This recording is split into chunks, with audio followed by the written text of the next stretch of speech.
Hello friends, कैसे हैं आप। आज हम डिस्कस करने जा रहे हैं एक नया टॉपिक जिसका नाम है प्रोनाउन। मेरा नाम है आशीष और आप देख रहे हैं इंग्लिश ट्यूटोरियल्स बाय आशीष सर।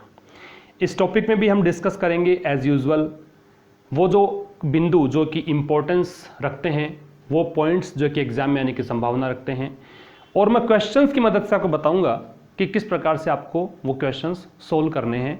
जो क्वेश्चंस आपके कॉमन एरर बेस्ड आते हैं उनकी चर्चा हम करेंगे। तो देखिए, स्टार्ट करते हैं। प्रोनाउन स्टार्ट करने से पहले प्रोनाउन होता क्या है। प्रोनाउन देखिए दो वर्ड से मिलकर बना हुआ है, pro plus noun. Pro plus noun, pro stands for in the place of, और नाउन दे ही रखा है, तो किसके स्थान पर, किसके प्लेस पर, नाउन के प्लेस पर। नाउन की चर्चा हम पहले कर चुके हैं। तो जो भी पॉइंट, जो भी वर्ड हम नाउन के प्लेस पर यूज करते हैं उसे हम क्या कहते हैं, उसे हम कहते हैं प्रोनाउन। यस, देखिए for example we can say Alex is from New York, he is my friend. So what do we see here? Here the word he has been used in the place of Alex. Alex is the name of a person, so it will be called noun, and the word that has been used replacing noun will be called a pronoun. So here he is a pronoun. So ये एक definition है कि pronoun हम किसे कहते हैं, noun के स्थान पर आने वाले शब्दों को pronoun कहते हैं। Let us discuss the questions based on pronoun, जो कि बेहद महत्वपूर्ण क्वेश्चंस हैं। देखिए, क्वेश्चन देने से पहले एक बात दोस्तों मैं क्लियर कर दूं कि प्रोनाउन के जो मैक्सिमम क्वेश्चंस आते हैं वो आते हैं पर्सनल प्रोनाउन से, मिनिमम क्वेश्चंस आते हैं वो आते हैं रेसिप्रोकल से। जो भी आप प्रकार पढ़ते हैं उसमें सबसे ज़्यादा क्वेश्चन किससे आएंगे, पर्सनल से, सबसे कम किससे आएंगे, रेसिप्रोकल से। ओके, तो आप जब भी आप सेल्फ स्टडी करें तो उसी बात को आधार पर रख के, इसी बात को ध्यान में रख के आप स्टडी करें। ओके, तो देखिए पहला क्वेश्चन, एज यूजुअल हम क्वेश्चंस के बेसिस पर ही प्रैक्टिस करते हैं। तो पहला क्वेश्चन अगर हम लें, Martin and David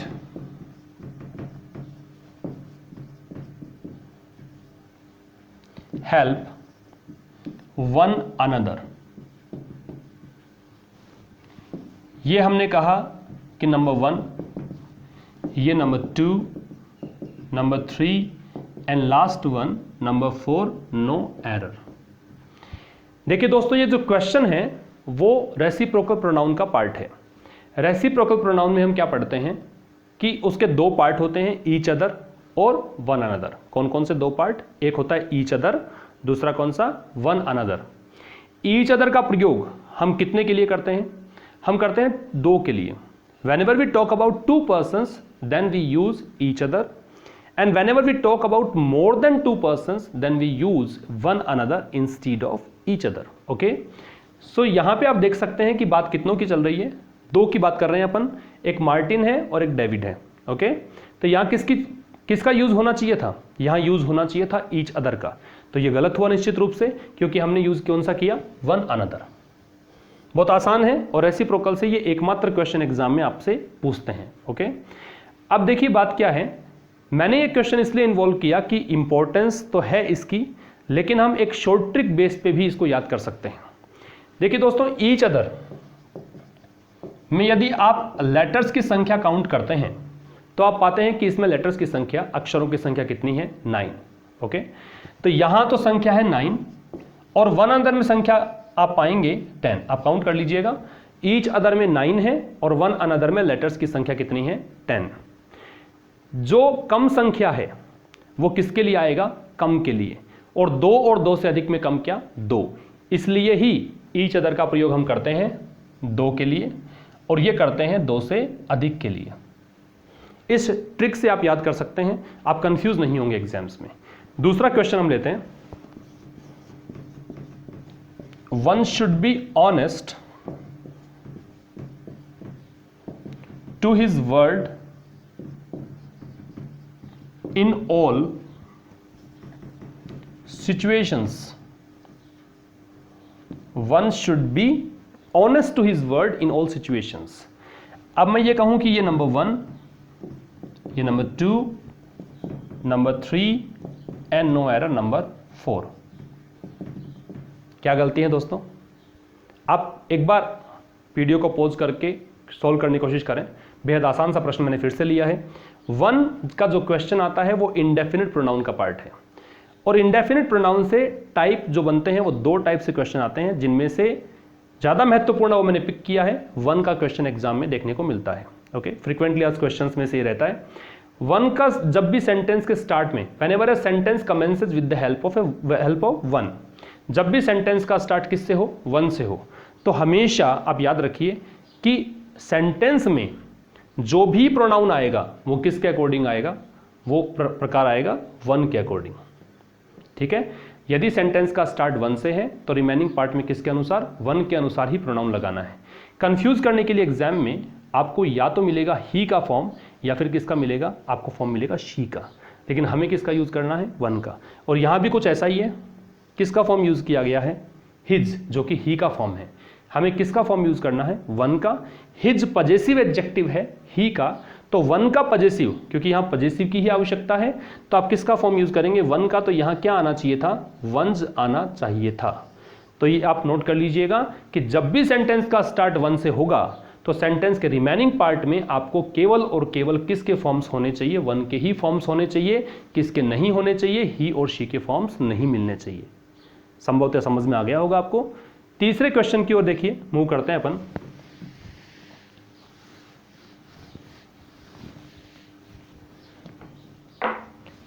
third question जैसे हमने लिया, everybody it must be admitted has their ups and downs. Ups and downs, उतार चढ़ाव। Everybody it must be admitted has their ups and downs. ये जो क्वेश्चन मैंने लिया है ये पर्सनल प्रोनाउन का पार्ट है। किसका पार्ट है? पर्सनल प्रोनाउन का। देखिए दोस्तों, बहुत ही इंपॉर्टेंट बात बताने जा रहा हूं। जब भी आपको ईच या एवरी, इनमें से किसी भी शब्द का प्रयोग आपको सेंटेंस के स्टार्ट में एज सब्जेक्ट मिलता है, सब्जेक्ट के फॉर्म में मिलता है, तो देखिए 3 चीजें, और तीनों ही आपको सिंगुलर फॉर्म में लेके चलनी है। कौन कौन सी 3 चीजें? Noun, pronoun and verb. सब कुछ किस फॉर्म में लेना है? सिंगुलर फॉर्म में। आपको यहां कंफ्यूज नहीं होना किसी भी तरीके से। जब भी आप देखें ईच और एवरी सेंटेंस के स्टार्ट में सब्जेक्ट के फॉर्म में, तो आपको हमेशा सिंगुलर फॉर्म ही लेना है, नाउन, वर्ब और प्रोनाउन का। ऐसा क्यों होता है? क्योंकि देखिए ईच और एवरी, हिंदी में हम इनको क्या बोलते हैं? प्रत्येक। जब आप टुकड़ों में तोड़ देते हैं प्रत्येक को तो क्या बनता है? प्रति प्लस एक। तो यहां आप देख सकते हैं हम कितनों की बात करते हैं? एक की बात करते हैं। इसलिए हमेशा आपको सब कुछ सिंगुलर फॉर्म में लेना है। तो इस बेसिस पर, ये जो रूल था इसके पीछे, इस बेसिस पे अगर सॉल्व करने की कोशिश करें तो क्या आंसर आना चाहिए? इसका आंसर आना चाहिए देयर। यहां प्रयोग किया गया है जो कि दे का फॉर्म है, और दे आप जानते हैं कौन सा रूप होता है? प्लूरल फॉर्म होता है, न कि सिंगुलर। तो यहां किसका प्रयोग होना चाहिए था? यहां प्रयोग होना चाहिए था हिज, न कि देयर, जो कि ही का फॉर्म है, और ही क्या होता है? सिंगुलर होता है। तो हमारा आंसर क्या हुआ? नंबर 2। बेहद महत्वपूर्ण क्वेश्चन है ये भी। Number 4,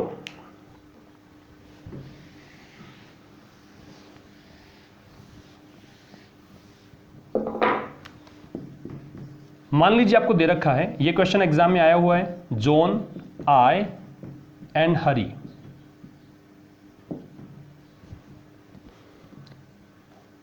are going to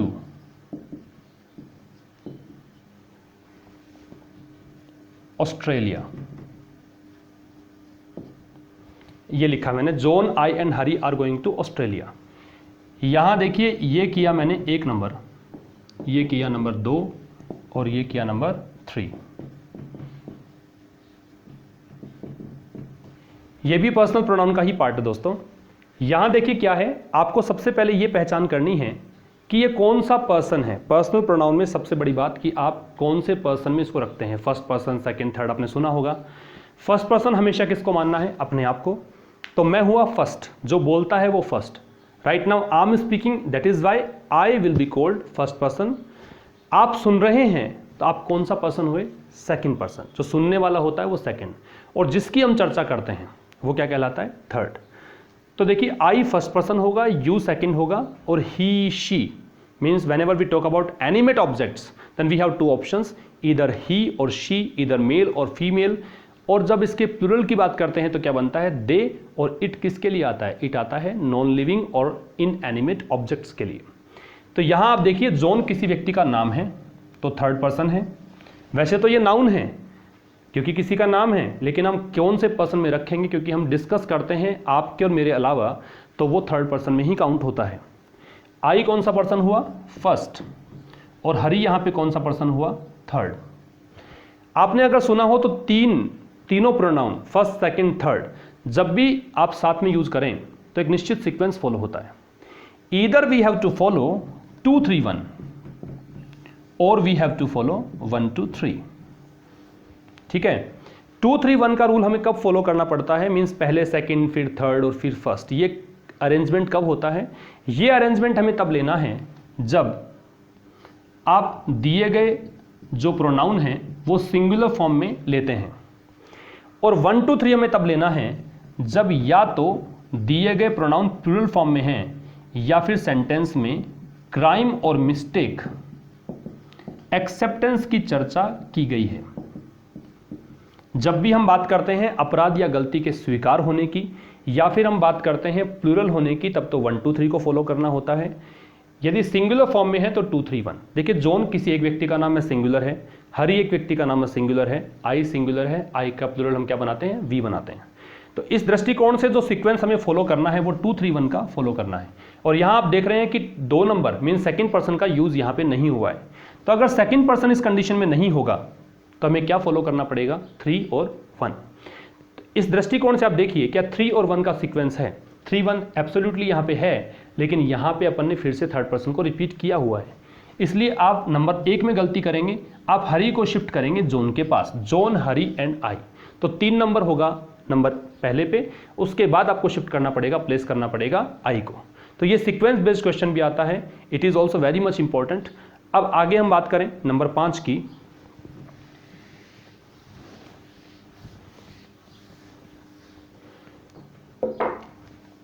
number 5, हम एक एग्जाम्पल लें, जैसे अवेल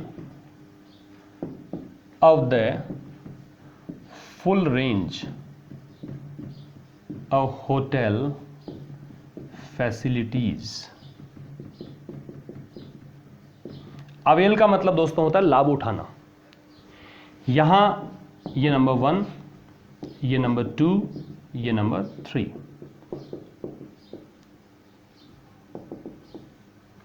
आपको निश्चित रूप से ध्यान होगा कि किसका ये पार्ट मैंने लिया है? ये लिया है रिफ्लेक्सिव प्रोनाउन का। और मैंने रिफ्लेक्सिव प्रोनाउन में भी वो पॉइंट लिया है जो सबसे अधिक महत्वपूर्ण है। अवेल जब भी आपको सेंटेंस में मिले, whenever you see avail in a sentence, तो मेक श्योर कि आप इसके साथ में रिफ्लेक्सिव प्रोनाउन भी देख पाएं। यदि अवेल के साथ रिफ्लेक्सिव प्रोनाउन नहीं है, रिफ्लेक्सिव मीन्स सेल्फ और सेल्स आपको मिलेगा, myself, ourselves, yourself, yourselves, themselves, this kind of words are called reflexive pronouns. तो आप ये श्योर कर लीजिए जब भी अवेल का प्रयोग होगा तो रिफ्लेक्सिव प्रोनाउन का प्रयोग होगा। तो क्या यहां हमने यूज किया है? नहीं किया है, इसलिए आपका आंसर आएगा 1 नंबर। यहां क्या होना चाहिए? Avail your self. Your self मैंने इसलिए प्लेस किया है कि यहां कोई सब्जेक्ट नहीं है। और दोस्तों बड़ी ही इंपॉर्टेंट बात कर रहा हूं, जब भी सब्जेक्ट नहीं होता है it means we talk about second person you. क्योंकि जैसे हम कहते हैं sit down, we say stand up, we say smile, then we ask these kind of, we instruct these kind of words to the person who is in front of us, who is standing in front of us. It means you, second person. इसलिए आपको avail के बाद में क्या place करना है? Your self place करना है। तो ये 5 पॉइंट हमने डिस्कस किए इस वीडियो में, आपको निश्चित रूप से समझ में आ गए होंगे। आप इनको कॉपी में नोट कर लीजिए। आप सेल्फ स्टडी करें तो मैंने कहा कि आप पर्सनल प्रोनाउन पे ध्यान रखें, रेसिप्रोकल का एक ही क्वेश्चन आता है, उसी हिसाब से आप उसको पढ़ें। बाकी इसके बाद जो अगला पार्ट प्रोनाउन का होगा उसमें मैं आगे की 5-10 संभावनाओं की चर्चा करूंगा। सो आप इनके नोट्स बनाती रहिए प्रॉपरली, ताकि आपको एग्जाम्स के दिनों में अच्छे से काम आए।